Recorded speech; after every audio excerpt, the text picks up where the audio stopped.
Здравствуйте! Сегодня речь пойдет о подготовке к зиме. Чуть более года назад я снимал подобное видео, но это больше для молодых ребят, которые мне написали, несколько ребят написало: слушай, что лучше купить за 5-6 там среднестатистических зарплат, и как машину к зиме подготовить и так далее. Там было двойное видео: подготовка к зиме и какую машину лучше выбрать. Там на примере B3 Passat это было рассказано. Кому интересно, если вы тоже молодой парень и присматриваетесь, ссылку на это видео тоже оставлю в описании. Там я свое мнение высказал и рассказал, что к чему.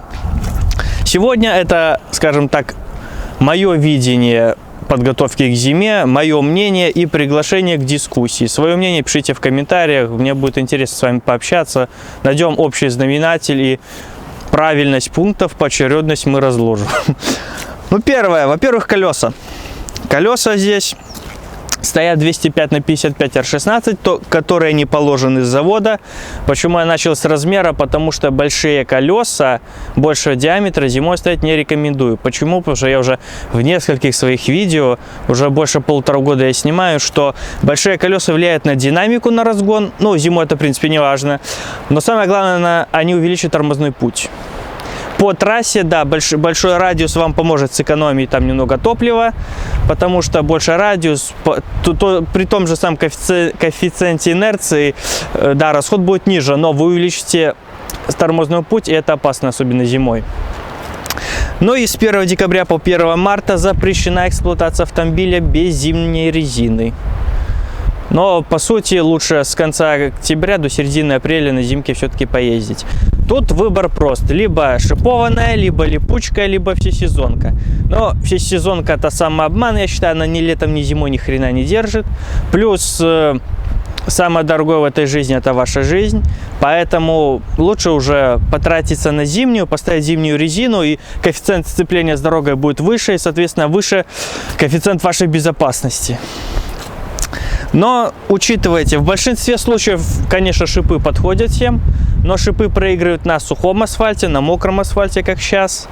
И при сильном морозе, уже минус 25, минус 28, уже шипы не могут продавливать такой твердый лед сильный, и лучше все-таки липучка. Но я лично использую липучку, потому что я не езжу в дальние командировки, не торговый представитель, тем более не дальнобойщик, и суровую зимнюю стужу буду сидеть дома. А большинство пробега все равно наматывается в городе, и поэтому скорости в городе невелики, поэтому лучше все-таки липучка. И тормозной путь у вас будет меньше, если колеса меньшего радиуса, зимняя резина, то есть сцепление выше, и шипы, как я уже сказал, на сухом мокром асфальте больше проигрывают липучки.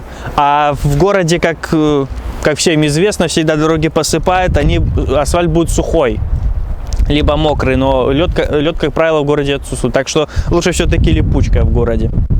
Но каждый выбирает под себя, под свой стиль езды, свой ритм жизни и так далее. Еще один важный момент насчет колес. И зимой, и летом, но больше касается зимой, я рекомендую использовать компрессор. Ну, в принципе, и летом. Потому что сейчас ветер, я думаю, микрофон это все глушит. Но сейчас реально нормальный ветер, и в руки, честно говоря, холодно, без перчаток. И в такую погоду стоять на трассе, менять колесо, блин. Ну, у меня лично запаска есть, но все равно я всегда вожу с собой компрессор. Был в боксе, я его в машину и кинул. Лучше стать, накачать колесо и доехать до ближайшей шиномонтажки, вам в этом помогут. Летом, да, есть какой-то азарт, интерес, может быть, если вы не спешите, конечно. Но зимой это просто жесть, блин. Поэтому лучше все-таки возите с собой компрессор, самый дешевый китайский, он вас выручит в такой тяжелый момент. Ну, вот и все, что касается колес. Тема длинная, можно спорить.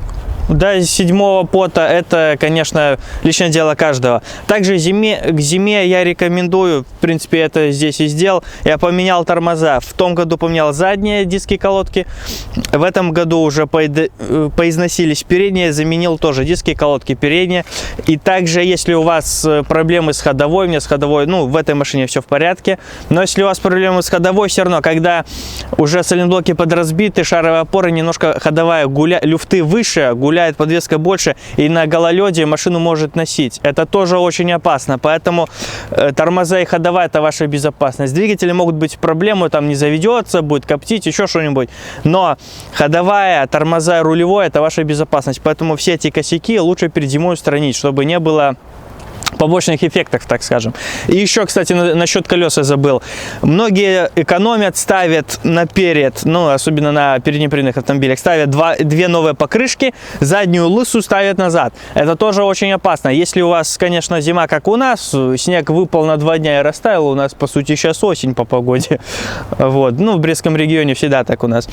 Но если вы в более суровых условиях живете, более климатических, больше у вас гололеда, всего там снега, это очень опасно, потому что машину может мотать на дороге, вас попросту развернет. Поэтому не экономьте все-таки на своей жизни, поставьте 4 покрышки, возьмите в рассрочку. Даже если 4 дешевые, это лучше, чем поставить спереди топовую резину, а назад поставить даже топовую, но старую и лысую. Лучше поставить более дешевые, но все 4 новые. Устойчивость будет выше у автомобиля. Поэтому насчет, опять же повторюсь, ходовой, тормозов и рулевого перед зимой лучше это все устранить. По технике. Но этот автомобиль дизельный, это моя машина, кому интересно обзор и вложения по ней, 2 этих видео, ссылка на них также я оставлю в описании, если кому-то интересно, если впервые на канале, все смотрите в описании. По дизелю. По-нормальному должны быть хорошие свечи накала, хороший аккумулятор, ну и нормальное топливо, дистопливо. У нас, опять же, в Бресте до минус 7, минус 10 рекорды температуры в последнее время по зимам.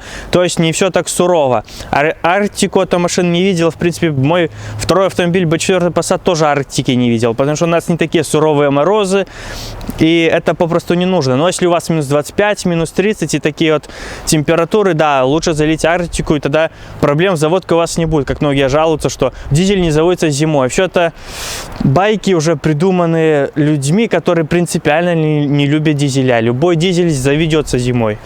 Поэтому эти все байки, не обращайте на них внимания. По нормальному дизелю что нужен? Хороший аккумулятор. Либо если денег мало и вы не рассчитывали на эту покупку, нужно иметь пусковое устройство. Тоже недешево, согласен. Но тогда хотя бы высоковольтные провода, чтобы какой-нибудь сосед Вася, Петя, там Дима вас прикурил и вы завели машину. О, пес у нас в кадре бегает. Также хорошие свечи накала. Желательно поменять перед зимой, свечи поставить новые. Ну, здесь уже все поменено, все в порядке. Также, ну, хорошее топливо, как я уже сказал. Арктика, не Арктика, все зависит от региона, в котором вы живете.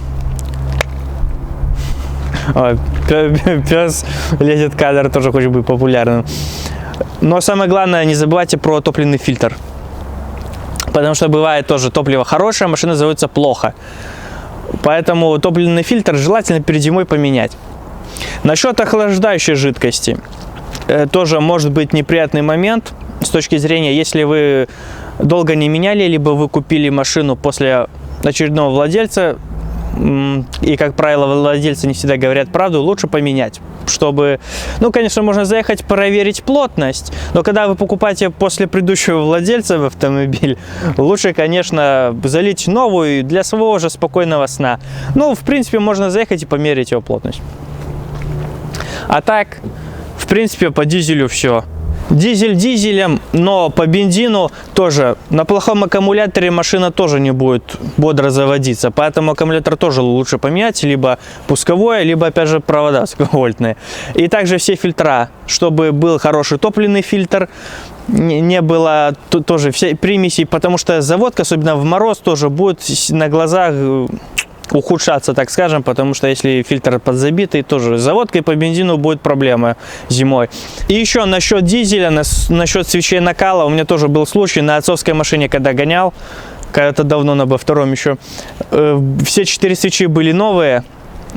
Приехал один раз, через пару часов возвращаюсь, машина не заводится, я не понял, что к чему, но аккумулятор был нормальный, крутил нормально, я сразу, свечи были, там в первом-втором цилиндре очень удобно их менять, но в третьем-четвертом поменял, машина завелась, поехала. Но это проблема больше старых машин касается.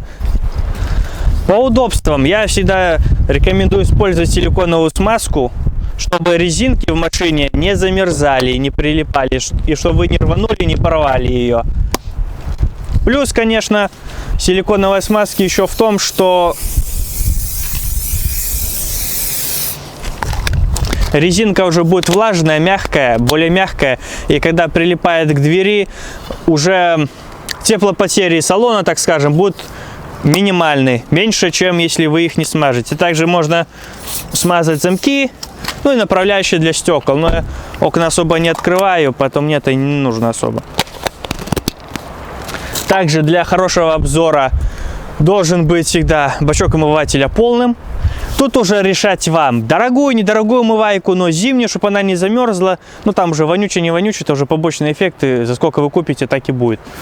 Плюс новые дворники. Дворники тоже желательно поменять, потому что зима, всегда дороги чем-нибудь посыпаны, либо песок, либо всякие реагенты. И при встречном разъезде всегда лобовуха быстро загрязняется, поэтому полный бачок омывайки зимней. И очень хорошо, если машина стоит на улице. Прошлой зимой я использовал, как раз на всю зиму хватило пол-литровой баклажки размораживатель стекол. Конечно, можно завести машину, ждать, когда прогреется, когда тают все стекла, но это расход топлива и время уходит. А размораживатель вы пшикаете по всем стеклам, и на глазах начинает люто таивать. И потом скребком быстро эту кашицу стираете, и все. Также им можно заранее запшикать зеркала, чтобы они не замерзали за ночь. Ну вот и все, что касается подготовки к зиме. Если вы любите свою машину, драите свою машину, еще один совет бонусом: поменяйте все коврики на резиновые зимой, чтобы когда будет грязь, там, песок, снег, то все тает, чтобы меньше загрязнялся ваш салон. Но это мое видение, мое мнение, то, что я всегда делаю с машиной. У вас может быть свое, делитесь им в комментарии. Спасибо большое вам за просмотр, ставьте лайки, расскажите нас друзьям, делайте репосты. Счастливо!